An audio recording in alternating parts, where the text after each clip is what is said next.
Hola, les damos la bienvenida a esta nueva exploración. Hoy nos metemos de lleno con un texto que, la verdad, está dando que hablar. Compulsión muda, de Soren Mao. Es un libro que se pone una meta, bastante ambiciosa. Construir una teoría marxista, pero muy enfocada, en el poder económico del capital. Mao recupera esa idea fuerte de Marx, ¿no? La que dice que el capital es como la potencia económica, que lo domina todo en la sociedad burguesa. Exactamente. Y lo que buscamos hoy es, tratar de entender el argumento central de Mao. ¿Cómo es que el capital logra mantenerse en el poder? Y para eso vamos a mirar de cerca su concepto estrella, la compulsión muda, que según él nos ayuda a ver un tipo de poder que va más allá de lo típico, ¿no? Más allá de la pura violencia o de que nos convenzan con ideas. Y el punto de partida es, súper actual, ¿no? Si pensamos en todo lo que pasó últimamente. La crisis financiera del 2008, después la pandemia, ahora la crisis climática.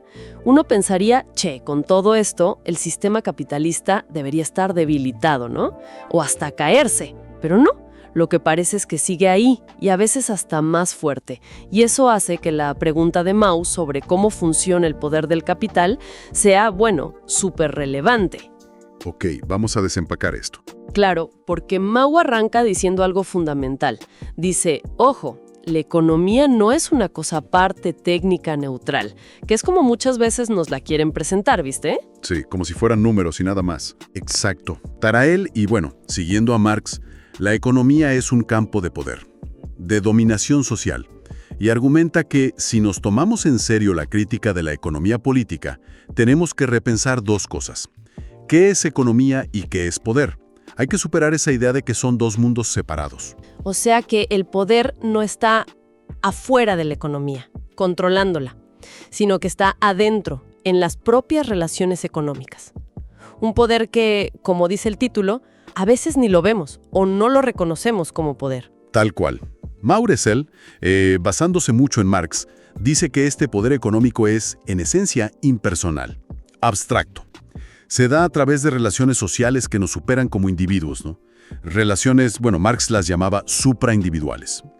Y aunque somos nosotros, las personas, las que actuamos esas relaciones como trabajadores, consumidores, capitalistas, al final estamos sujetos a lo que Marx llamaba la dominación de las abstracciones. Pero, y esto me parece clave en lo que dice Mao en el prólogo, que sea abstracto no quiere decir que la dominación de clase desaparezca. No es un poder que flota por ahí sin conexión. No, para nada. Mao insiste mucho en eso. La dominación impersonal del capital y la lucha de clases son la misma cosa vista de ángulos distintos. No están separadas. Esa compulsión abstracta de la economía es justamente el mecanismo por el cual se ejerce y se reproduce la dominación del capital sobre el trabajo hoy en día. Y con esta mirada, él busca corregir otras visiones que considera muy simplistas. ¿Qué tipo de visiones? ¿A qué se opone Mao, digamos? Por un lado, critica lo que a veces se llama determinismo económico. Esa idea un poco básica de que todo se reduce a la economía, sin ver cómo funciona el poder dentro de la economía misma. O sea, no alcanza con decir, la economía determina la política. Hay que ver el poder que hay en producir, en intercambiar. Y por otro lado, también se diferencia de los que ven la política o las ideas como algo totalmente separado de lo material. Para Marx, el poder económico es parte de cómo se arma nuestra realidad social. Es constitutivo. Volvamos entonces a la pregunta esa de por qué el capital aguanta tanto las crisis. Si el sistema mismo genera estos terremotos, ¿cómo hace para no solo sobrevivir, sino a veces salir más fuerte? Acá es donde se pone realmente interesante la cosa. Esa es la pregunta que mueve todo el libro de Mao, realmente. No es que quiera analizar en detalle la crisis del 2008 o la pandemia, aunque las usa de ejemplo, claro. Su meta es más de fondo. Quiere encontrar y explicar el mecanismo de poder fundamental que hace que el capital dure siglos. A pesar de todas sus crisis y contradicciones, quiere ir a la raíz de por qué persiste. Y para armar su respuesta, Mao vuelve a Marx y a la historia misma del capitalismo. Recuerda que al principio, el capitalismo necesitó muchísima violencia directa, ¿no? Quitarle la tierra a los campesinos, la colonización, la esclavitud, lo que Marx llamó la acumulación originaria o primitiva. Un proceso, brutal, para crear las condiciones. Sí, pero Marx también notó algo clave. Una vez que el sistema ya está funcionando, que la mayoría ya no tiene medios propios para vivir y depende de un salario, esa necesidad de usar la fuerza física, directa, digamos, extraeconómica, como que baja en el día a día del sistema. Ojo, no es que desaparezca del todo, ¿eh? El Estado siempre está ahí para garantizar las cosas, pero se vuelve más la excepción que la regla. Y acá, justo acá, es donde entra el concepto clave de Mao. Hay una cita de Marx en El Capital que le da el título al libro, ¿verdad? Exacto. Es una cita muy potente. Marx dice que en la relación capitalista ya establecida, la compulsión muda, él usa la palabra alemana Stummusbang, de las relaciones económicas sella la dominación del capitalista sobre el trabajador. Y agrega algo fundamental, que el trabajador puede ser dejado librado a las leyes naturales de la producción, o sea, a su dependencia del capital. Una dependencia que nace de las propias condiciones de producción y que esas mismas condiciones garantizan y perpetúan. Compulsión muda. Suena fuerte, casi poético. ¿Pero qué significa para Mao? Conceptualmente, ¿cómo la define? A ver, Mao la describe como un poder que es, primero, impersonal. Nadie te da una orden directa con nombre y apellido. Segundo, es abstracto. Funciona a través de cosas como el mercado, los precios, la necesidad de dinero. También es anónimo. No hay un gran hermano visible que te obliga. Y es estructural. No es una fuerza que viene de afuera a doblarte el brazo. Está como metida, tejida en la forma misma en que hacemos las cosas todos los días. Producir, intercambiar, consumir. Nace de que dependemos sí o sí del mercado para vivir.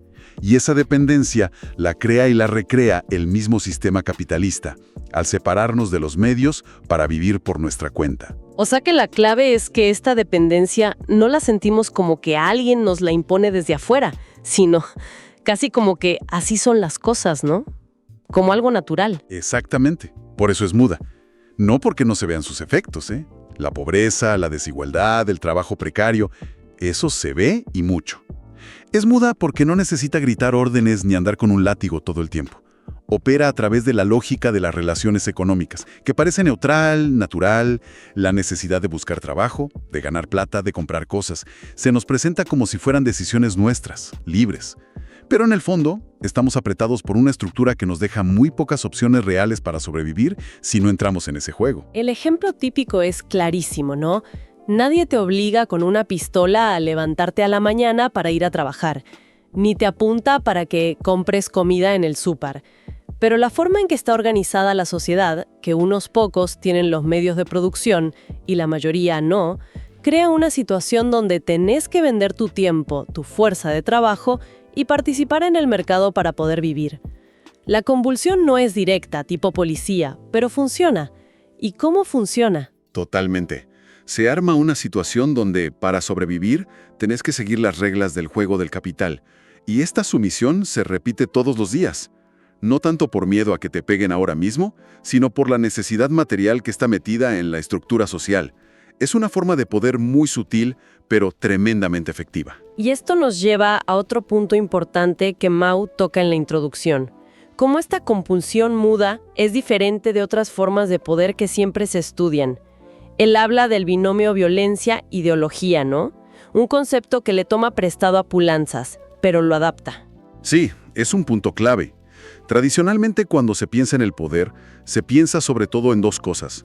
O es fuerza física, coerción, la violencia del Estado, la represión, o es consenso ideológico, que te convenzan, que te engañen, que aceptes las normas que benefician a los que mandan. Mao dice, bueno, estas dos formas existen y son importantes, claro, pero no alcanzan para explicar el poder específico del capital. ¿Y entonces qué propone? ¿Hay una tercera forma de poder o...? Propone que el poder económico, que se manifiesta en esta compulsión muda, es algo distinto, es otra modalidad fundamental. Y lo fascinante acá es cómo opera. No funciona principalmente ni obligando cuerpos ni convenciendo mentes, aunque a veces use las dos cosas, obvio. Su truco principal es reconfigurar las condiciones materiales en las que vivimos. Modifica el entorno, las opciones que tenemos, la estructura misma de nuestra vida diaria, de tal forma que nuestras decisiones libres terminan, casi sin querer, reproduciendo las relaciones de dominación capitalista. Te cambia la cancha de juego, digamos. Exacto, te cambia la cancha. Entiendo. No es solo que te obliguen o te laven el cerebro, es que arman la realidad de una forma que seguir las reglas del capital parece lo único lógico, lo único posible. Y esto tiene consecuencias grandes para cómo entendemos al propio marxismo, imagino. Sí, totalmente. Implica corregir algunas interpretaciones. Por un lado, como decíamos, supera ese marxismo economicista que solo veía la economía como la base y no analizaba el poder adentro de ella. Pero también se diferencia de algunas corrientes post-marxistas o post-estructuralistas.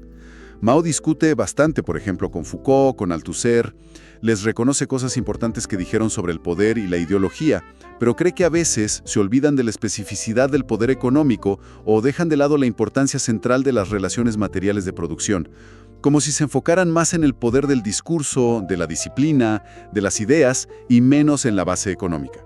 Es como si Mao dijera, no nos olvidemos de la fuerza silenciosa pero superpoderosa de la necesidad económica que arma el capital. Y en ese sentido, él rescata algo que ve como antieconomicista en el propio Marx. Exactamente.